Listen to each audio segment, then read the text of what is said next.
Hello everyone, आज हम कर रहे हैं विमीय विधि से सत्यता की जांच करना दिए गए सूत्र की।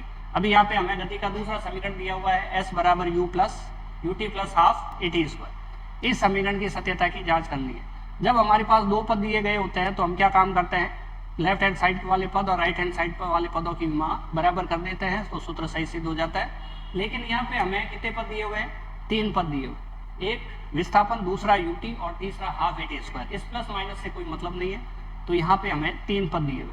जब बीच में प्लस या माइनस आता है तो पद चेंज हो जाता है और टर्म चेंज हो जाती है। हाफ at स्क्वायर को हम अलग पद मानेंगे, ut को अलग पद मानेंगे। अब हमें क्या करना है कि तीनों पदों की विमाएं अलग अलग निकालनी, अलग अलग ज्ञात करनी। पहले पद की, फिर दूसरे की, फिर तीसरे की।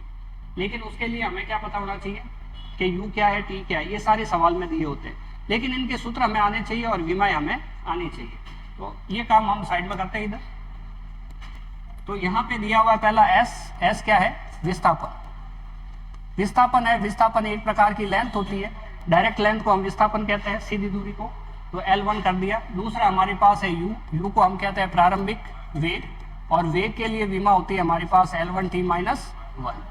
ठीक है, विस्थापन बटा समय, विस्थापन का L1 बटा समय का नीचे t1, ऊपर आया तो t है हमारे पास समय, और समय की विमा होती है t1। टाइम और टाइम पीरियड, समय और आवर्तकाल, दोनों की विमाएं कैसी होती है, बिल्कुल बराबर होती है। ठीक है, और a है हमारे पास त्वरण। त्वरण होता है वेग बटा समय, वेग होता है विस्थापन बटा समय, इसलिए हमारे पास विमा आ जाएगी, बोलो t माइनस 2। और कुछ बचा है, नहीं बचा है, ये t इधर आ गया टाइम। ठीक है, तो ये बातें हो गई। अब हम क्या करेंगे कि तीनों पदों को अलग अलग मानकर उनकी विमाएं निकालेंगे। तो बोलो क्या है, प्रथम पद, बोलो प्रथम पद s की विमा। तो ये हमारे पास L1 आ गई, m और t इसमें अगर ऐड करते हैं तो 0 0 रहेंगे। ये एक तरीका होता है बड़े अक्षरों में लिखना, उनके ऊपर गाते लगाना और उनको बड़े ब्रैकेट के अंदर लिखना। बोलो द्वितीय पद क्या है, ut की विमा। u की विमा बोलो क्या है, L1t माइनस, और t की बोलो क्या है, तो दिया गया सूत्र में L1t हो जाएगा ना, तो L1 बचा, t 0 हो गया, m 0 L1t 0। देखो दोनों पदों की विमाएं बराबर आ गई। अब अगर तीसरे पद की भी आ जाती तो हम कहेंगे सूत्र विमीय दृष्टि से सही है। विमीय दृष्टि का मतलब हुआ हाफ से पता नहीं हमें हाफ सही है कि नहीं है, और प्लस माइनस का पता नहीं हमें सही है कि नहीं है, बाकी सूत्र सही। जिनकी विमाएं नहीं होती उसके बारे में नहीं बता सकते। ठीक है, बाकी चीजें सारी सही। बोलो तृतीय पद की विमा क्या है, तृतीय पद कौन सा है, हाफ at स्क्वायर की विमा। हाफ की तो कुछ होती नहीं है, हाफ जो है वो विमाहीन है।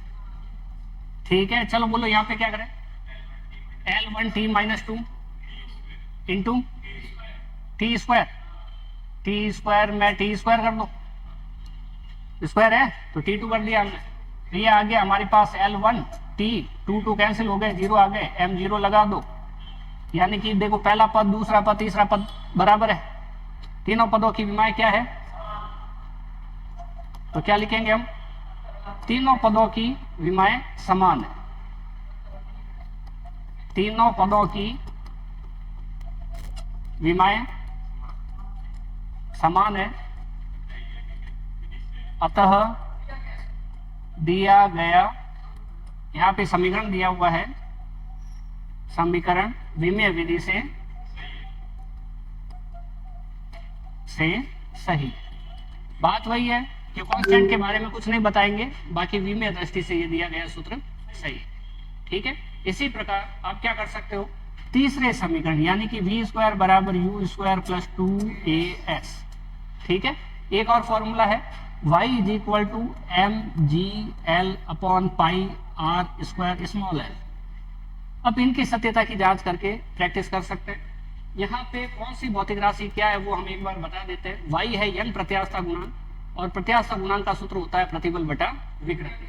m द्रव्यमान है, सीधा m1 विमा हो जाएगी। g गुरुत्व त्वरण है, और विमाओं के हिसाब से त्वरण और गुरुत्व त्वरण में कोई भी फर्क नहीं पड़ता, इसकी विमा L1t माइनस 2 हो जाएगी। ये है प्रारंभिक लंबाई, और ये है हमारे पास पाई कांस्टेंट, बाई बटा 7 होता है, इसकी कोई विमा नहीं होती, विमाहीन राशि है।